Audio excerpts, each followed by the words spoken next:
বরিশাল শহর জুড়ে এমন আবর্জনার স্তূপ। রোববার থেকে সিটি কর্পোরেশনের পরিষ্কার পরিচ্ছন্নতা কর্মীরা কোনো আবর্জনা অপসারণ না করায় এই বেহাল দশা। এমনকি বাসাবাড়ির আবর্জনাও সংগ্রহ করেননি পরিচ্ছন্নতা কর্মীরা। সোমবার শহরের কালীবাড়ি রোড, কাঠপট্টি, নাজিরপুল, বটতলা, নবগ্রাম রোড, বিবির পুকুর পাড়, সিএনবি রোড সহ বিভিন্ন এলাকায় সড়কের পাশে বর্জ্যের স্তূপ দেখা যায়। চারপাশে দুর্গন্ধ ছড়িয়ে চরম অস্বস্তিতে বাসিন্দারা।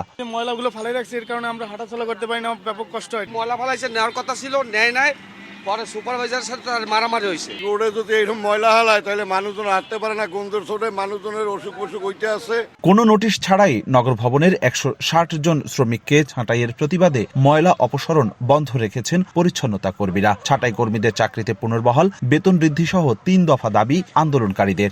আমাদের চাকরিতে কোনো কিসের কারণে আমাকে বাদ দিয়ে দিয়েছে। আমাদের চাকরির পুনর্দহন করতে হবে। আমাদের ন্যায্য বেতনও পাই নাই।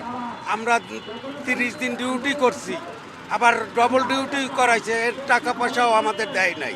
যাদের বয়স 60 পেরিয়েছে তাদের নিয়ম মেনেই ছাঁটাই করা হয়েছে বলে দাবি প্রধান নির্বাহী কর্মকর্তা রেজাউল বারীর।